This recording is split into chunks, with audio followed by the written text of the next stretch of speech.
desplazarla, ahora sí. Bien, hemos visto esto, el proceso de síntesis de la insulina, ¿verdad? Es muy similar o tiene características generales con la síntesis de cualquier otra proteína, a partir de la expresión génica. Ahora vamos a, de la insulina hay que complementar algo más. La expresión génica, o sea, es la expresión de la información genética que se encuentra ahí, los genes, ¿no es cierto?, los cromosomas. La insulina tiene información en un solo gen, es monogénico. Hay otras sustancias que tienen información en 2 genes, 3 genes, pero la insulina es monogénica. En el cromosoma 11, ahí se encuentra el gen que guarda la información para la síntesis de insulina. Eso, digamos, está por ahí. Luego hemos visto que la estructura, o sea, después de muchos estudios han descifrado la estructura de la insulina, y es ella, ¿no es cierto? Y tenemos ahí la secuencia de aminoácidos. Una vez obtenida la secuencia, ahora la tecnología permite hacer esto en el laboratorio. Entonces, eso es lo que hacen, obtienen aminoácidos. ¿De qué tamaño es un aminoácido? ¿Han visto un aminoácido alguna vez? Es desconcertante. Estos laboratorios trabajan con cosas invisibles. Hacen una serie, hay obviamente protocolos para separar una cosa, enzimas. Uno supone que el enzima está ahí, está actuando. Imagínense, aislar un aminoácido, un RNA, que no se mezcle con el RNA de mi cabello o del laboratorista, ¿no es cierto? Finalmente, después de tanto proceso, el volumen de líquido, tejido que uno iba observando, al final ya no hay nada. O sea, a la vista, ¿no? Hay que agregar sustancia, hay que centrifugar y ya no ve nada. Es desconcertante. Estamos acostumbrados, digamos, a ver siempre cosas, ¿no?, y relacionar con su existencia. Pero hay cosas que no vemos y está así. Y así encuentran esto. Imagínense, la tecnología es fantástica. Bueno, entonces obtienen y ordenan así los aminoácidos y tienen la molécula de insulina. Es la insulina sintética la que se usa actualmente en el mundo entero para el tratamiento. Ya no, como decía en la anterior clase, se usaba la insulina de los animales. Se extraía principalmente del chancho, del páncreas del chancho, la insulina porcina, ¿no? Y eso se inyectaba a los humanos. Entonces, como es una proteína de otro ser, de otra especie, causaba problemas alérgicos, etcétera, etcétera. Bueno, hasta ahí quedamos. Ahora, la expresión génica, ya hemos hablado que es expresión génica, ¿no es cierto? Es decir, ¿qué cosas hacen que el gen de la insulina se exprese? Hay varios factores involucrados en esto. Digamos, lo que estimulan, o sea, los que estimulan la expresión génica, significa, o en otras palabras, quiere decir que son factores que hacen que el gen, o sea, que la información que está en el gen de la insulina, ¿sí?, el cromosoma 11, se exprese, o sea, se copie, se transcriba, ¿no es cierto? Y se sintetice siguiendo los pasos que hemos visto ahí en la primera diapositiva, o sea, aquí. Esto ocurre después de que el gen se ha expresado ya. En el ribosoma se ensablaba esa cadena de aminoácidos y luego ya una vez en el ribosoma ya no está en el núcleo, ya está sintetizado, va purificándose, ¿no? Y esta es la molécula definitiva de la insulina y el péptido seco de importancia ya hemos hablado. Entonces, los factores, los principales factores que estimulan esa expresión génica, en otras palabras podemos decir qué factores estimulan la síntesis. Una cosa es la síntesis y otra cosa es la secreción, ¿no es cierto? La síntesis es el ensamblaje, digamos, de la proteína, de la sustancia. Y la secreción es la salida de esa sustancia de la célula. No estamos hablando de la secreción, estamos hablando de la síntesis. Entonces, los factores que estimulan la expresión del gen, fundamentalmente es la glucosa. No es el único, ¿no? La glucosa estimula principalmente la expresión del gen. Ciertos niveles de glucosa. La insulina se produce solo en las células beta, ¿verdad?, del páncreas humano y de todos los animales. Entonces, el páncreas, allí es donde se expresa el gen. Allí, porque allí están todos los factores involucrados para que ese gen se exprese. Ahora, esa misma información debe haber en otros tejidos, ¿no?, pero no se expresan. ¿Por qué? Porque no hay receptores, no hay elementos involucrados en eso, etcétera, etcétera. Entonces, la exclusividad es el páncreas. Y la glucosa tiene que ingresar a la célula beta. Vamos a ver luego la regulación. Ahora, hay canales, hay proteínas por donde ingresa la glucosa a la célula. Son una lista de más de 10 proteínas de la misma especie, se llaman GLUT. O sea, son transportadores de glucosa. ¿Eso qué es el GLUT? G-L-U-T. GLUT. Ahí vamos a intentar usar esto más. Entonces, el GLUT es una proteína, es como un canal que permite el paso de la glucosa.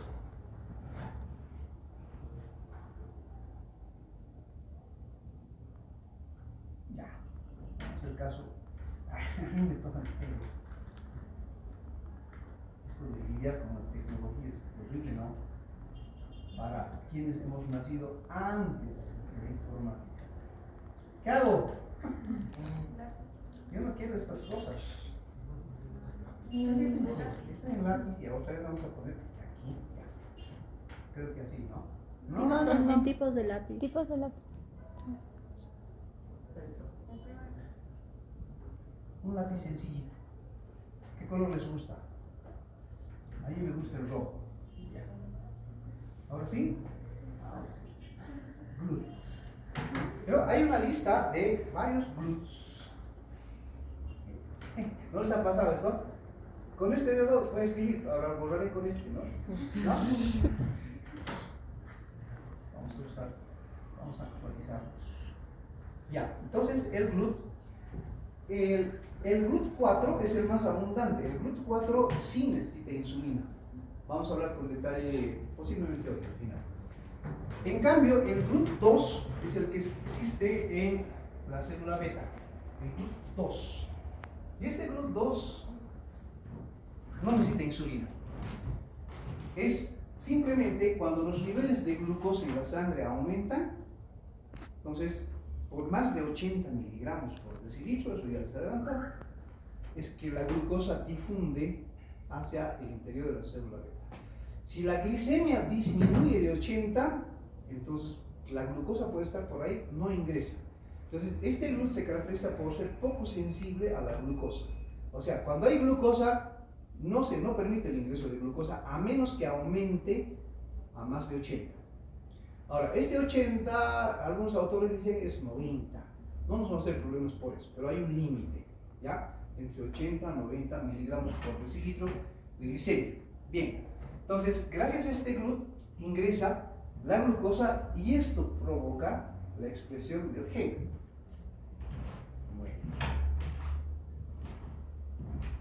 Otros elementos, por ejemplo, el glucagón, vamos a ver luego los estimulantes directamente, pero el GLP-1, en la anterior clase hemos hablado de la GLP-2, o sea, un péptido parecido al glucagón, es GLP, glucagón like peptide. Este es el 1.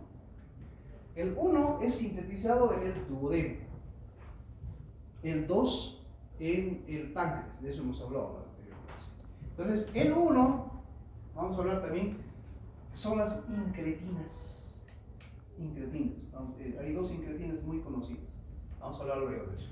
La hormona de crecimiento, la prolactina, que ya conocen ustedes, el lactógeno placentario, es decir, durante el embarazo y la lactancia, va a aumentar la producción de insulina. Porque hay un mayor estímulo para la... Y eso tiene que ver mucho con el manejo metabólico en el embarazo. O sea, la fisiología del embarazo es algo diferente en la mujer al periodo de no embarazo. O sea, la fisiología no es igual durante toda la vida. La fisiología del niño es algo diferente a la fisiología del adulto, igual que la fisiología del anciano, ¿no? Bueno, no estamos estudiando fisiología general, pero les menciono esto por si alguien tiene interés de ver cómo funciona el cuerpo o el páncreas del niño, del anciano o de la embarazada. Bien, ahora, como siempre hay contrarios, ¿no? Si no tendría algo su razón de existir. Si algo existe, si ven que algo ahí está al frente, es que tiene algún contrario, si no, no estaría allí. Tiene uno o más contrarios, siempre es así en la naturaleza, o sea, hay que buscar. O sea, parece algo metafísico, ¿no? pero esa regla, digamos, es una ley, ¿no? Una ley que determina, o sea, el determinismo.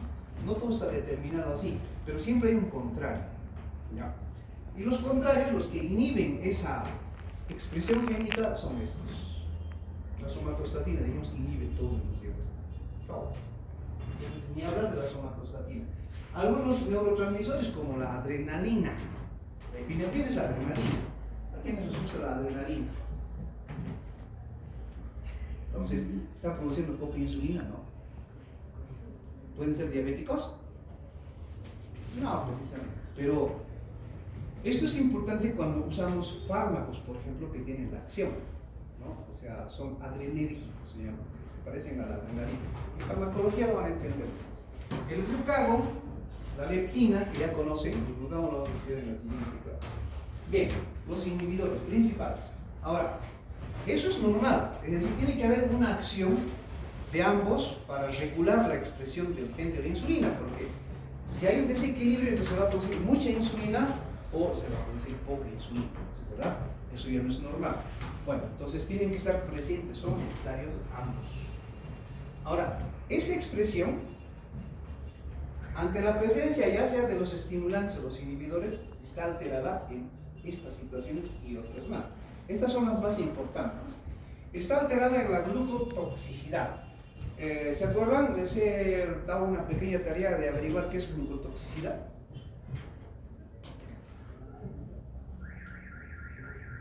¿No? ¿No estaban en la clase anterior? No, doctor. Ah, caramba. Lo dicen todavía, ¿no es cierto? Tendrían que estar en todas las clases, ¿no? Es que si ustedes no siguen la secuencia, o sea, no van a entender bien. Y a nosotros nos complica la vida también porque nosotros vamos planificando la clase así, ¿no? Preparamos el terreno para la siguiente clase y así en cada clase.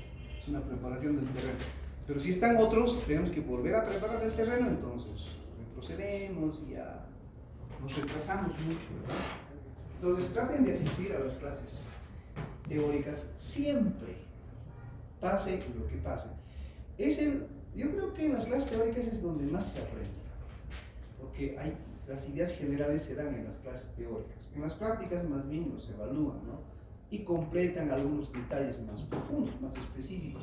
En cambio, la generalidad se da en la clase teórica. Si se pierde en una clase teórica, estamos. Uno dirá, pues yo lo tengo grabado y voy a ver en el video. No es lo mismo. Las clases teóricas, yo les daría pues, un video de clase teórica y les mando, ¿no? A sus casas. Pero no, las clases tienen que ser interactivas. Tenemos que dialogar en las clases. Las clases, cuando se dictaban clases, esos tiempos ya son primitivos, ya han pasado la historia. Las clases ya no son para eso, para dictar, sino son para analizar una información. Yo lanzo el problema y todos participan. En eso consisten las clases. Y obviamente la discusión la guía el docente, porque se supone que ustedes todavía no saben bien esto. El docente tiene que saber, obviamente, ¿no? Guiamos. ¿Ya? Bueno, entonces la glucotoxicidad, como su nombre dice, es la toxicidad de la glucosa. ¿La glucosa es tóxica? Claro, que se está diciendo ahí que es tóxica, ¿cómo podemos oponernos a eso, no? La ciencia demuestra que la glucosa es tóxica, pero a partir de ciertos niveles, no la glucosa por sí misma. O sea, si la glucosa está aumentada, ejerce su toxicidad. ¿En qué consiste la toxicidad de la glucosa? ¿Cómo daña? ¿Qué cosa daña en el organismo, en los tejidos? Eso es lo que tenían que averiguar. Ahora estoy reiterando la tarea. El lunes supongo que vendrán todos y ya tendrán la respuesta, ¿no es cierto?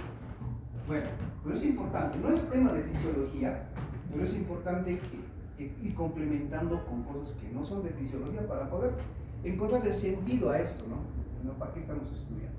Entonces, la glucotoxicidad por encima de 100 miligramos se considera la glucotoxicidad, pero no solamente que esté 101 ya, no, sino tiene que estar también por un tiempo, ¿no? Los tejidos tienen que ser expuestos a esa elevada glicemia por un tiempo prolongado. Siempre estamos expuestos a la glicemia alta, ¿no es cierto? Ustedes saben que nuestra glicemia basal, ¿cuál es el límite máximo normal en ayunas? ¿Cuánto? 100. 120. 100. 100 miligramos lo máximo. O sea, en ayunas normalmente no deberíamos tener más de 100. Pero si yo tuviera 100, yo me preocuparía, porque no, prefiero estar cerca de 60, ¿no? De 60 a 100. Pero bueno, cuando comemos algo, la glicemia siempre va a subir. ¿Lo han comprobado ustedes en la práctica? Sí. Hasta con la lechuga aumenta, ¿verdad? Ujú. Bueno, Sí. con la lechuga no pasa creo de 100, pero comemos un pedazo de pan, eso va a subir más de 100. Entonces ya es tóxico. Pero el tiempo en el que esté elevado no es mucho. Normalmente, ¿en qué tiempo debería bajar a niveles basales? O sea, por debajo de 100 otra vez. Entonces se comen una marraqueta, va a subir la glicemia. ¿Al cuánto tiempo de haber comido la marraqueta nuevamente tiene que estar en niveles basales la glicemia? Unos 45. 2 horas, como promedio 2 horas, ¿no? Eso es lo normal. Ahora, si tenemos problemas en esto de páncreas o estamos iniciando la diabetes, el tiempo de la glicemia va a ser prolongado, por más horas. Ahí empieza la glucotoxicidad, ¿ya? Entonces, esa glucotoxicidad de por sí inhibe la expresión o altera la expresión del gen de la insulina. Por eso es que los que tienen glucosa aumentada por tiempos prolongados producen menos insulina, ya predisponen al desarrollo de la diabetes. De hecho, los diabéticos obviamente, ¿no? El estrés oxidativo, ¿saben qué es el estrés oxidativo? Estrés oxidativo. ¿Saben qué es estrés? ¿Es cierto? ¿Estrés qué es? ¿Qué es estrés? Anoche los bolivaristas, antes de las 8:30, estaban en estrés, ¿no es cierto? Durante el partido también. Luego se resignaron a la casi goleada, ¿no es cierto? Estrés. ¿Saben qué es estrés? Hemos hablado el primer día del estrés, aunque no es tema de páncreas, pero hemos mencionado algo a propósito de las hormonas controrreguladoras. Ahora, ¿tengo que repetir? No voy a repetir. Ahora, todos nos vamos a sentir mal porque yo sé que no me van a entender. Ustedes no lo van a hacer, ¿no es cierto? O sea, hay frustración en ustedes y en todos, en docentes y estudiantes. Entonces, no provoquemos eso, ¿sí? Debemos estar contentos de venir aquí a aprender cada día algo más. Pero si venimos así intermitentemente por turnos, siempre vamos a estar tristes, ¿sí? Porque no vamos a sentirnos felices, porque no estamos aprendiendo por eso. Bueno, entonces, el estrés es una reacción del organismo frente a una agresión. Cualquier agresión, o sea, causa alteración en nuestra homeostasis. Una agresión física, una agresión psicológica, ¿no? Efectiva, causa trastornos en nuestra homeostasis. Entonces puede alterarnos el metabolismo. Y el cuerpo, para defenderse de eso, produce hormonas, ¿no? Para neutralizar esos efectos del estrés, del susto. Hemos puesto el ejemplo de esa noche. Si este edificio comenzara a moverse, ¿no? Todo el mundo va a entrar en pánico, ¿verdad? Estrés. Algunos van a estar tranquilos, muchachos, tranquilos, va a ir bajando, se ponen en un lugar seguro, ya. Terremoto, sí, terremoto. Otros empezarán a gritar, mamá, papá, persinarse, que si 8 llorarán, tal vez alguien se desmaye, ¿no? Entonces, ¿quién ha manejado mejor el estrés? El que está tranquilo. Su organismo reacciona frente al estrés, se adapta frente al estrés. En cambio, nosotros no. O sea, también hay problemas en cuestiones emocionales, culturales, ¿no? Para hacer frente al estrés. Otro ejemplo que es real. Cuando van a la guerra los soldados, por más entrenados que estén, cuando ya están yendo al frente, ¿no? Tienen miedo, ¿verdad? Mucho miedo. Y cuando ya están en la línea de fuego, ya suenan los cañones, los disparos, seguro que entran en mucho estrés, ¿verdad? Pero no todos en el mismo grado de estrés.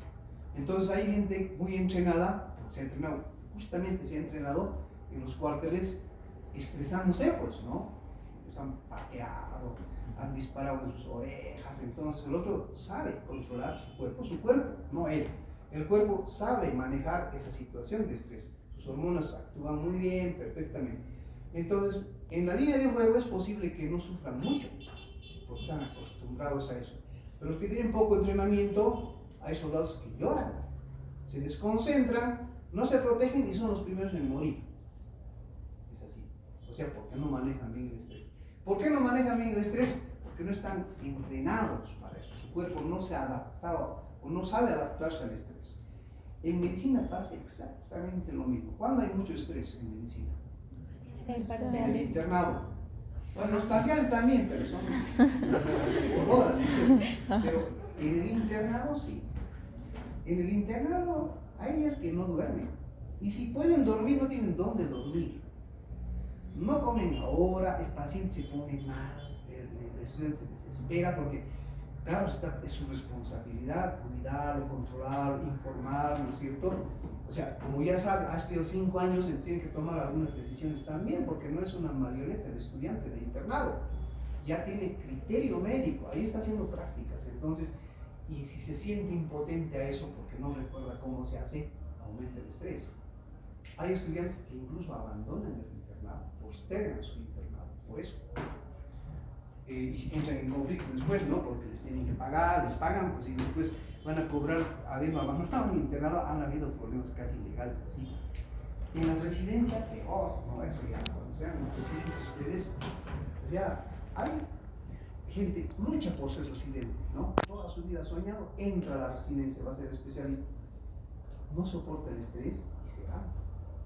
Algunos llegan incluso al suicidio. De verdad, no estoy exagerando, o sea, parece mentira, ¿no? Es que, ¿por qué hacen eso? Y hay otros que van tranquilos en la residencia, ¿no? Sufren, pero bueno, les parece una aventura, ¿no? Van por aquí, controlan, leen, aprenden, se sienten contentos, no duermen, están con los ojos así, pero están sonriendo. Ellos manejan mejor el estrés. Entonces, ¿por qué unos manejan mejor el estrés en el internado y otros no? La respuesta es la misma que para los soldados, ¿no? Su organismo no se acostumbraba al estrés. Entonces tienen que entrenarse ustedes en el estrés. ¿Dónde? ¿Cuándo? Estos años, pues, parte de nuestro entrenamiento. Entonces deberían tomarles 10 parciales de sorpresa. 3 parciales en un día. Antes se daba así en esta facultad, 3 exámenes parciales. Obviamente había estrés, pero uno lo manejaba, ¿no? Uno se entrenaba, ya estaba acostumbrado a esas cosas. En el hospital, ¿no? Había historias clínicas, el estudiante presentando un caso, sudando frente a todos los médicos y un estudiante. Obviamente lo hacía mal, ¿no? Pero tenía que aguantar, pues, o sea, y eso nos entrena. Así que si ustedes no buscan entrenarse, porque aquí nadie les va a hacer formar y decir, a ver, todos en estrés, no. O sea, eso ya es autoinformación. ¿Sí? Entonces busquen ustedes desafíos. Eso les va un poco a tener. Porque es el estrés. O sea, el estrés hace daño. Ahora, ¿qué es el estrés oxidativo? Resulta que cuando nosotros consumimos alimentos, cualquier alimento se oxida. Tiene que oxidarse el alimento para generar energía, ¿verdad? La glucólisis y todo eso. Entonces genera energía y de ese proceso oxidativo quedan restos, digamos, residuos que no nos sirven. Son las especies reactivas de oxígeno, se llaman. O sea, el oxígeno es necesario para la oxidación de los alimentos, pero una vez utilizado el oxígeno, ya tiene restos, llamamos restos de oxígeno, ¿ya? Así para que se entienda. No se llaman restos de oxígeno, se llaman especies reactivas de oxígeno, se llaman así. Entonces, son sustancias muy oxidantes, pero es como la basura, como la cáscara del oxígeno que ya no sirve. El cuerpo lo tiene que desechar metabólicamente. O sea, ¿cómo neutraliza a esas especies reactivas de oxígeno? El cuerpo. El cuerpo forma sus propios antioxidantes. Entonces, nuestros antioxidantes, nuestras células mitocondrias producen antioxidantes y neutralizan a la especie reactiva del oxígeno. Entonces no pasa nada, todos tranquilos. Pero si ese equilibrio se rompe, es decir, si hay mucha producción de especies reactivas de oxígeno, nuestros antioxidantes ya no neutralizan a todos. ¿Eso se entiende? O sea, hay una sobreproducción de especies reactivas de oxígeno que ya no son neutralizados por nuestros antioxidantes. Ese es estrés oxidativo. O sea, el aumento de las especies reactivas de oxígeno. Eso es estrés oxidativo. Ahora, ¿quién tiene ese estrés oxidativo? ¿El que respira más veces? No. El estrés oxidativo está relacionado con varios factores, varios elementos, varias acciones del ser humano. Primero, la dieta hipercalórica, es la principal fuente de estrés oxidativo. ¿Qué es dieta hipercalórica? Sí, eso es hipercalórica, ¿no es cierto? ¿Conocen algún alimento rico en calorías? ¿No sé? Las grasas tienen más calorías que otros. ¿Perdón? Los lípidos tienen más Sí, calorías. las grasas son, pero necesitamos grasa, ¿no? Ahora, ¿qué tipo de grasa? Bueno, necesitamos más que los otros, etcétera. No necesitamos todas las grasas. Bueno, si exageramos en el consumo de grasas, en cantidad me refiero, lo llevamos al estrés oxidativo. ¿Conocen algún alimento así? La palta. ¡Palta! No van a echar la culpa a la palta. ¿Comen palta? ¿Todos los días? No. ¿Qué comen todos los días? ¿Qué venden aquí en esta Pan. serie? ¿Qué venden para comer? Pollo. Salchipapa, pollo frito, hamburguesa. Esa es la comida hipercalórica. El consumo de esa comida produce estrés oxidativo. Por eso lo llaman comida chatarra. Yo preferiría que lo llamemos comida insalubre, porque realmente es insalubre. ¿Por qué es insalubre? Porque al margen de su sabor, que puede ser agradable, no estamos hablando de eso, insalubre porque causa daño al organismo. Es insalubre, produce enfermedad. ¿Cómo? Empieza con el estrés oxidativo, aumenta el estrés oxidativo. Ahora uno dice, pero si yo como una salchipapa el domingo, solo los domingos, o una vez al mes, voy a aumentar mi estrés oxidativo, ¿no? Ese día voy a estar mal. Puede ir minando mi organismo, ¿no? Porque mis antioxidantes no alcanzan para neutralizar eso. Entonces, ¿qué hago si mis antioxidantes no alcanzan? ¿Qué hago? ¿Qué puedo hacer? Voy a la farmacia y compro antioxidantes para tomar. Sí, hay que comer antioxidantes. Claro, no hay eso en la farmacia. ¿Dónde puedo comprar antioxidantes? Frutas. ¿Dónde creen que hay? Son frutas. La ¿No? manzana. Había que ir a saltar un viñedo. No solo en la uva, hay en la mayoría, casi en todas las frutas hay antioxidantes. En las verduras, en las cáscaras de los cereales, son las fuentes más importantes de antioxidantes en la dieta. ¿Qué verduras han comido hoy? Cebolla. No, verdurita, una zanahorita, ¿no es cierto? Ajá. Tiene que ser una buena cantidad. Los españoles tienen como política sanitaria, entre muchas cosas, una mano que dice así. 5. ¿Qué es 5? 3 piezas de fruta y 2 porciones de verdura al día. Mínimo para una persona sana, o sea, que no tiene estrés oxidativo. Eso. O sea, además de eso no tiene que comer ni salchipapas, ni hamburguesas, ni cosas, ¿no? O sea, supongo que debe haber limitaciones también, como tienen muy bien establecidas sus políticas sanitarias, como leyes, entonces tienen que regular eso. No puede dar el gobierno español un título de chef si es que ese chef no ha estudiado algo de nutrición, algo de esto. ¿No le están? Porque la mayoría de la gente en los países no come en sus casas, ¿no es cierto? No lo comen. Entonces comen en restaurantes y los chefs tienen que preparar comida no insalubre, o sea, comida sana. ¿Por qué? Buenos changos los gobiernos españoles, europeos, ¿no es cierto? No. ¿Por qué hacen eso? Porque el que es diabético pierde su productividad. Hay que pagarle su seguro médico. El seguro va a gastar mucho en él, ¿no es cierto? Que si hipertenso lo mismo, va a pedir permiso, o sea, el empresario pierde. O sea, están velando su economía también, ¿no? No es tanto humana la actitud, o sea, el origen de esa actitud. Pero esa acción sí, es un derecho que todo el mundo debería tener, ¿no? Deberíamos saber qué estamos comiendo nosotros. Han visto los bloqueos en San Julián último, los agricultores que piden tecnología, ¿no es cierto? Biotecnología para la producción de alimentos, o sea, piden transgénicos. No sabemos qué producen a la larga los transgénicos. Hay corrientes que dicen esto altera nuestros genes, es muy posible, y otros que no. ¿Ustedes comerían algo transgénico? Yo particularmente no. Si nadie me garantiza, no. Además que daña el ambiente, usan un tipo de... Son semillas que no se reproducen después, son plantas que no dan semilla, quiero decir eso. Es decir, ustedes compran una semilla, plantan, digamos, una papa, ya no pueden sembrar más papa, tienen que comprar más semilla del proveedor. Esa papa producida ya no sirve como semilla, igual si es maíz o lo que sea. Soya, por ejemplo. Creo que han arruinado nuestra soya. Yo siempre indicaba consumir soya a los pacientes que acudían a consulta, ahora ya no. Le digo, mire, porque a veces preguntan, ¿y pueden tomar soya? Y yo no le aconsejo transgénico, a menos que esté seguro que no sea transgénico, ¿no? Y así, entonces, el comercio, la economía también van alterándonos por otro lado, ¿verdad? Bueno, lo cierto es que nosotros como médicos debemos tener muy presente eso, cómo neutralizar el exceso oxidativo. Los estudiantes de medicina están obligados a comer salchipapas, porque solo venden eso, ¿no? ¿Y con qué se come la salchipapa? Con Coca-Cola. Digo, aumenta el exceso oxidativo. Pero, ¿por qué no pueden consumir con agua? Porque alguien les dice, no, hay que comer con Coca-Cola. La pizza con Coca-Cola, salteña con Coca-Cola, así nos dicen. O sea, ya lo decidimos. No los deciden. Usted tiene que usar zapatos que diga Adidas. No, así no se debe. Hay propagandas que escucho, es hora de renovar sus vajillas. Pero si las vajillas están bien, no hay que renovar. O sea, hay nuevos colores, nuevas, o sea, ¿qué es eso? A ver, ¿qué vamos a hacer con las que hay? ¿Las vamos a romper?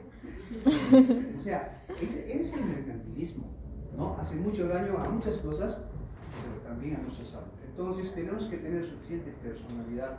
Los médicos, primero para ejercer eso en nosotros, ¿no? Y luego convencer a los pacientes. Eso es parte de nuestra actividad. Si fracasamos en eso, bueno, pues como médicos no somos útiles. O sea, hay que cambiar la mentalidad de la gente.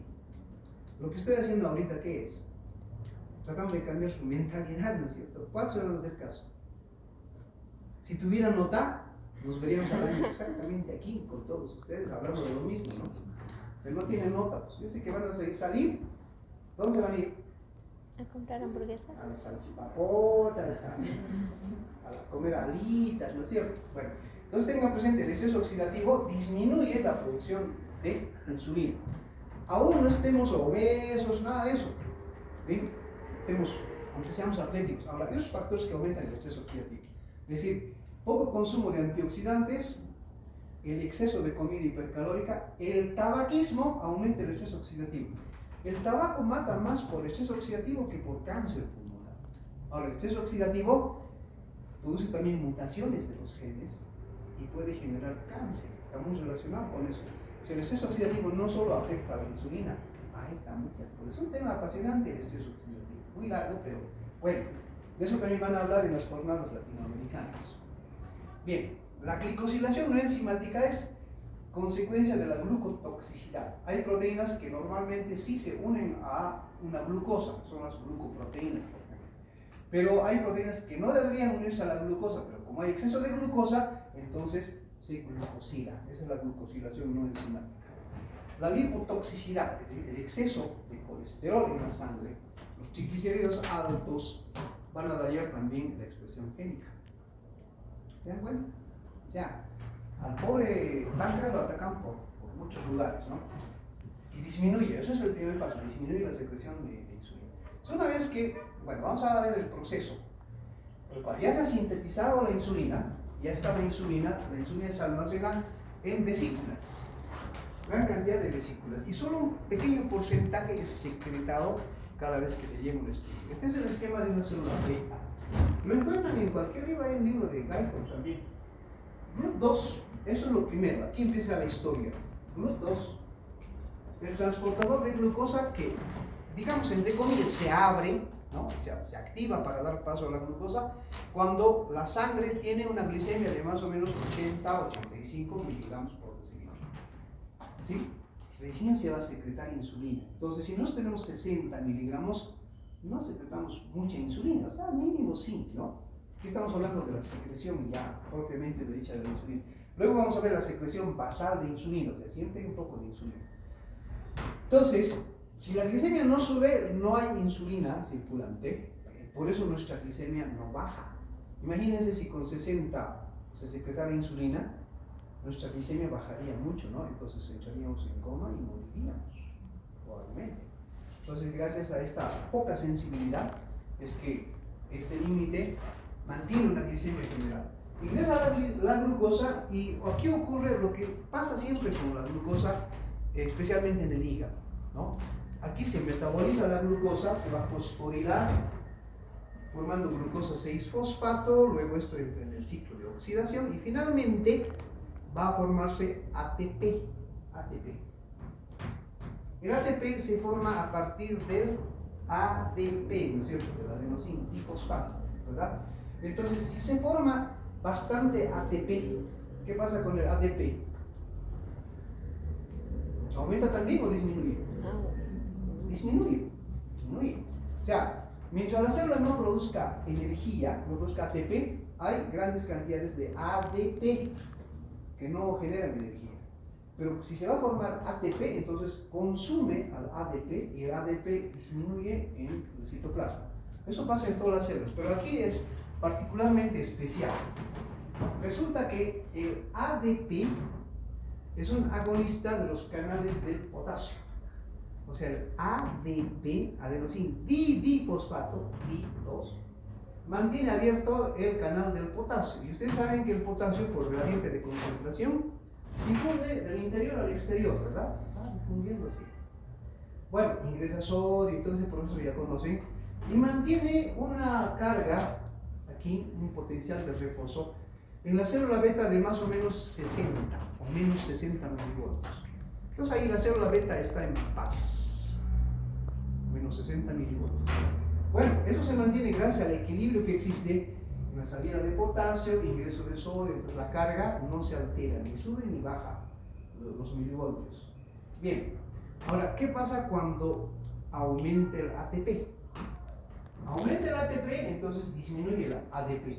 Disminuye el ADP y el ADP, como ya no es, ya hay poco ADP, el ATP inhibe al canal del calcio. Al potasio, inhibe.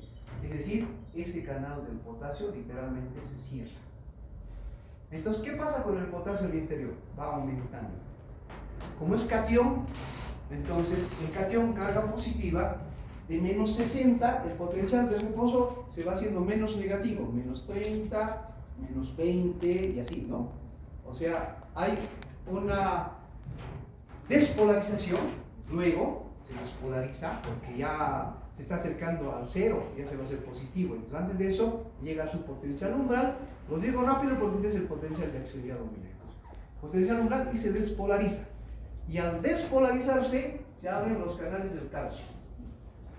Ingresa calcio al interior de la célula beta y este calcio, obviamente por procesos moleculares complejos que no corresponden a hablar en fisiología, hace que estas vesículas que ya contienen insulina lista se aproximen siguiendo los microtúbulos hacia la membrana superficial, a la membrana de la célula. Y en esa membrana comienzan a fusionarse con la membrana, ¿sí? Era una vesícula, ahora al fusionarse se abre y ya es una bolsa prácticamente, pero abierta afuera. Y así se secreta la insulina. ¿Se entiende eso? Este proceso es común a muchas sustancias, ¿no? Bueno, entonces no está difícil de entender. Eso pasa aquí.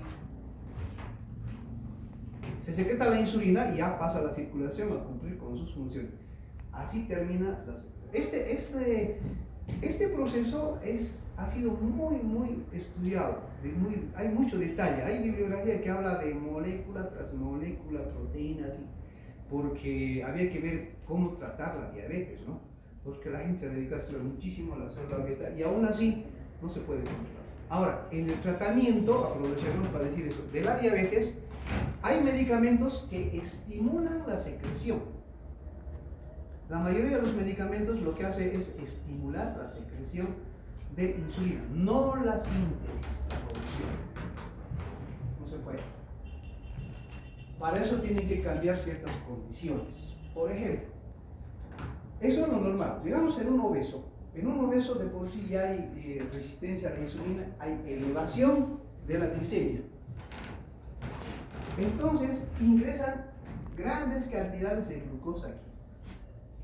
¿Sí? Y altera todo el proceso de oxidación de la glucosa, en fin, yo voy a decirlo así muy rápidamente, lleva al final a la apoptosis de esta célula beta, el exceso de glucosa, o sea, la célula beta muere, ya no hay más. Eso pasa con los diabéticos con el tiempo, ¿no?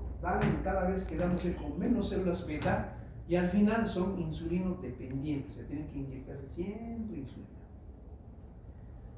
Hay casos en donde, por ejemplo, pacientes obesos vienen, tienen glicemia alta, son diabéticos, se les habla, se asustan, hay que asustarles también a algunos, y comienzan a bajar de peso, se disciplinan bastante bien. Sin medicamento, su glicemia se normaliza. Pero no es que se haya curado, no, es diabetes. El hecho de que tenga glicemias normales sin tratamiento no significa que ya esté sana. La diabetes no tiene cura, porque si en algún momento ha aumentado es que algo se alteró aquí. Ahora, pasa que la célula beta, por ejemplo, cuando hay exceso de glucosa, no muere aún, pero no produce suficiente insulina. Entonces, cuando los factores que han aumentado la glicemia se borran o desaparecen, es como si esta célula hubiera entrado en reposo. Cuando ya más o menos el metabolismo se está normalizando, estas células vuelven a funcionar y a producir insulina. O sea, no mueren tan fácilmente, resisten. Entonces eso es lo que pasa en las personas que ya son diabéticos, pero sin tratamiento, bajan de peso, ya antioxidantes, todo eso, y normalizan eso porque las células, sus células beta han despertado, han vuelto a producir insulina.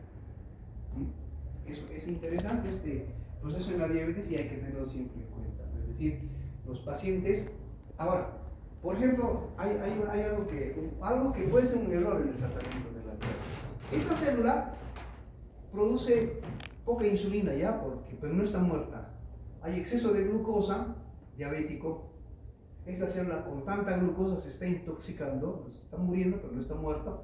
Produce, a duras penas va produciendo insulina. Bien, entonces, ¿qué le dan a los diabéticos? Un medicamento que estimule la secreción de insulina. Es decir, a esta célula moribunda le damos más trabajo todavía. Y al final lo matamos. El tratamiento lo mata. ¿Quién lo mató? El médico lo mató, el asesino de células beta. A veces se comete ese error porque de memoria viene el diabético azúcar alto, le damos estimulantes de la secreción y muere la célula, ¿no? El tratamiento debe ser distinto, ¿no es cierto? Con otros fármacos, dejar en paz a esta célula, ¿sí? Bajar la glicemia por otros medios. Existen ahora otros medios para bajar la glicemia y entre esos medios está obviamente el estilo de vida saludable, ¿no es cierto? Sí. Ya no salchipapas, ni pollo frito, verduras, frutas, sin torturarse, por supuesto. Y la célula beta queda ahí agonizando, luego resucita y trabaja de nuevo. Ahí sí le podemos dar, digamos, medicamentos que estimulen la producción de insulina. O sea, esa es parte del arte de la medicina, ¿no? El médico tiene que ser analítico por eso, tiene que analizar los casos, deducir qué es lo que está pasando ahí dentro, ¿no es cierto? Bien, este es el proceso de secreción de insulina. Yo debo mencionar, porque he sido testigo presencial de eso, allá en bioquímica, los chicos que egresan hacen sus tesis, ¿no? Jovencitos, tesis y hacen una maestría internacional, pero aquí. Bárbara, esa maestría es, si pueden alguna vez hacer una maestría aquí en la Facultad de Bioquímica, la maestría en ciencias biológicas y biomédicas se llama así en general, pero hay líneas de investigación. Este muchacho investigaba extracto de tarwi, no son médicos, no son médicos, de tarwi, en páncreas de ratones chiquitos, no las ratas grandes, los ratones. En síntesis, lo que ha hecho el tigre, yo le digo tigre, escapísimo, extrae el páncreas y aísla la célula beta, célula tejido adiposo del ratón, hace cultivos de la célula, mide la insulina indirectamente midiendo la glucosa que está allí. Si disminuye la glucosa, obviamente hay consumo de glucosa, alguien hace consumir la glucosa, ¿no es cierto? Es pura teoría, pero muy importante. Entonces le agrega el extracto de tarwi y disminuye más la glucosa en el tejido adiposo. Conclusión, aumenta la sensibilidad a la insulina del tarwi en células adiposas del ratón. No pueden decir que eso ocurre en los humanos. Ahora bien, ¿qué hacer eso en los humanos, no? Bueno, pero ese es un primer paso. Segundo, trabajó sobre las células beta también, ¿no? Y midiendo el calcio. Ha usado un medicamento que bloquea los canales del calcio, se usa para hipertensión, pero no lo usaba aquí. O sea, después de sus procesos, tiene su tesis, o sea, a ver si lo consigo en PDF y ustedes lo van a ver, es interesante. Entonces, estimula el tarwi la secreción también de insulina, o sea, tiene doble efecto. es casi ideal. Estimula la secreción de insulina y aumenta la sensibilidad a la insulina. Eso con fármacos lo hacemos generalmente con 2 fármacos. No hay un fármaco que haga las 2 cosas, pero el Darwin sí. Ahora, él va a hacer su doctorado en Suecia. ¿Cuál es su plan? ¿Cuál es la sustancia que está en el Darwin que tiene que ser aislada? Los doctorados, 8 niveles, superior, bárbaro. Debe tener 26, 27 años de edad. A los 30 va a ser doctor. Ellos invitan doctores alemanes, europeos, ellos vienen a dar clases, por eso una buena maestría. Son tigres de 29, 30 años, ya tienen un doctorado, imagínense. Qué bárbaros. Capísimos, o sea, son seres humanos de nuestra misma especie. Hay que preguntarse, ¿por qué ellos llegan a ese nivel? Y decimos bolivianos también, aquí hay chicos de bioquímica, muchachos que están en ese nivel, andan viajando de país en país porque son buenos, o sea, les llaman no para que enseñen, sino para enseñar, o sea, qué sé yo, los alemanes les llaman, vengan muchachos, ustedes son capísimos, van a aprender esto, entonces hacen un diplomado, maestría, presentan sus trabajos, van de congreso en congreso, chicos que ni siquiera tienen una fuente laboral, apenas han egresado y ya están andando así. Obviamente les darán sus viáticos, ¿no? Que no van a sacar el curso. A eso lleva el conocimiento, es decir, nos lleva a otra dimensión en la vida. No es cuestión de yo aprendo esto, luego voy a cobrar dinero dando recetas, ¿no?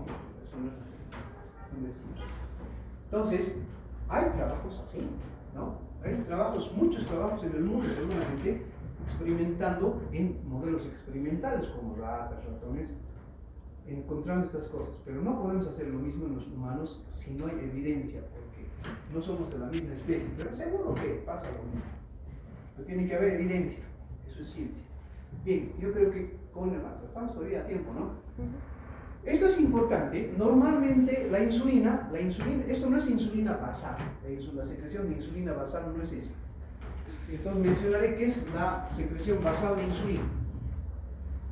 La secreción basal es aquella que se produce en ayunas. Nuestro cuerpo, cuando no comemos nada, sigue produciendo glucosa, ¿no es cierto? A partir del glucógeno va liberándose glucosa. O sea, tiene que haber glucosa, aparte de glucosa del hígado y del músculo, del riñón, principalmente desde el glucógeno a todas las células. A la célula no le importa si hemos almorzado o no, la célula tiene que consumir glucosa y punto. Si no, no va a funcionar, nos vamos a enfermar. Entonces, en el organismo hay sistemas que proveen glucosa a los tejidos. Entonces, constantemente hay una tendencia a aumentar de la glicemia sin haber comido nada. Entonces, se libera justo por eso la insulina, sin que comamos nada. Se libera, hace que esa glucosa ingrese a las células y nuevamente baja la glucosa. Vuelve a aumentar la glucosa en la sangre y se libera insulina. Esa es la secreción basal de insulina. Es oscilante, es ondulante, es pulsátil. Por eso se llaman pulsos. ¿Ya? Se secreta por pulsos la insulina. Y eso es oscilante junto con la glicemia. Bueno, no estamos hablando de eso, pero eso ya está entendido. Esta es la secreción de insulina postprandial, después de comer. Ya no es basal. Entonces, cualquiera sea la comida, obviamente va a depender mucho de su contenido de glucosa y ácidos grasos. Entonces, es una comida habitual. Entonces, se forman 2 picos. Uno precoz, inicial casi a los 5 minutos de empezar a comer, y otro largo, que se prolonga casi hasta el final de la comida y más todavía. Mientras se van absorbiendo los alimentos, sigue aumentando la secreción de insulina. Pero las curvas no son idénticas. Miren, esta curva es breve y muy alta. Esta es la insulina secretada, es la insulina almacenada. ¿Recuerdan? En la célula beta hay siempre vesículas con insulina, siempre hay vesículas con insulina. Entonces, esa primera fase corresponde al primer estímulo, donde se libera gran cantidad de vesículas, aumenta la insulina rápidamente. Es el primer pico. Luego viene el segundo pico, o sea, el resto de las vesículas y la nueva insulina que se va sintetizando. Recuerden que la glucosa ya entró a la célula beta, entonces ya hay expresión química.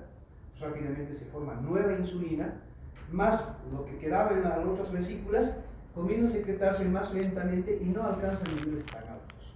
Esta es la segunda fase. Esto es lo normal en la secreción de insulina. Bueno, si comemos por más tiempo, pues mientras más se vaya absorbiendo los alimentos en el intestino, la glicemia va a seguir alta, entonces va a seguir secretando glucosa, ¿cierto? Bien, los autores afirman que este primer pico depende fundamentalmente de la glucosa, no exclusivamente, ¿no? Fundamentalmente. Y esta segunda fase depende fundamentalmente de los ácidos grasos de cadena larga de la comida.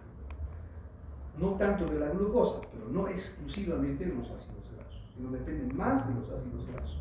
O sea, son ellos los que van a estimular. Es decir, los lípidos también estimulan la secreción de insulina, claro, sí, pero no podemos hablar solamente de la glucosa, ¿no es cierto? El mecanismo es el mismo, porque igual los ácidos grasos se van a oxidar, ¿no es cierto? Y van a formar ATPs, ¿no? Bueno, esto. Ahora, en los diabéticos, cuando uno está empezando con su diabetes, este pico es bajo. Va disminuyendo el pico y al final desaparece el pico en los diabéticos. Y conforme va